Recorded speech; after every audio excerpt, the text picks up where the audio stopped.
कि अपने को निर्बल और दुर्बल समझकर बैठ गए हो कि हम अकेली तो कुछ कर ही नहीं सकते, तो सच में कुछ नहीं कर पाओगी।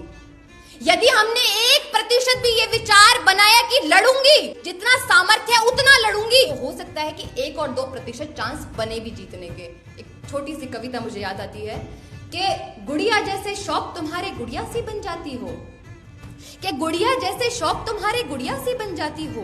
गुड़िया जैसे शौक होना बुरी बात नहीं है, लेकिन गुड़िया जैसा बन जाना बुरी बात है। गुड़िया जैसे शौक तुम्हारे गुड़िया सी बन जाती हो। अरे वीर प्रसूता होकर भी क्यों पल पल नीर बहाती हो। अरे क्यों भूल जाती हो अपने भारतवर्ष की उन महान वीरांगनाओं को, अपाला, घोषा, मैत्री, गार्गी। क्यों भूल जाती हो रानी चिन्नम्मा, रानी पद्मिनी। कैसे भूल सकती हो उन माताओं को जिन्होंने वेदों का शंखनाद किया, जिन्होंने अपने लिए युद्ध लड़ा, जिन्होंने इस देश की रक्षा भी करी। कैसे भूल जाती हैं।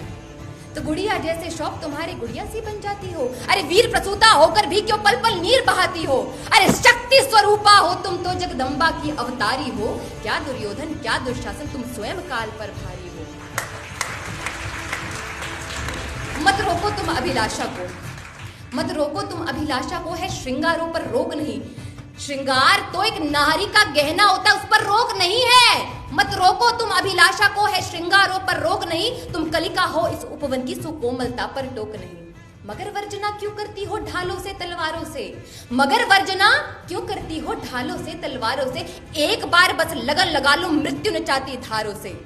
चूड़ा चोली चुनरी बिन, चूड़ा चोली चुनरी बिन श्रृंगार पूर्ण नहीं होता। माना चूड़ा चोली चुनरी बिन श्रृंगार पूर्ण नहीं होता, मगर बताओ क्या तलवार बिना रूप अपूर्ण नहीं होता।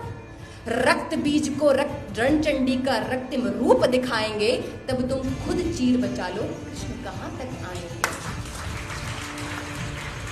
वो सोच कर बैठी है कि कोई कृष्ण आएगा मुझे बचाने के लिए, कोई कल की अवतार मुझे बचाने के लिए। अगर कोई नहीं आएगा, स्वयं की रक्षा स्वयं करनी होगी।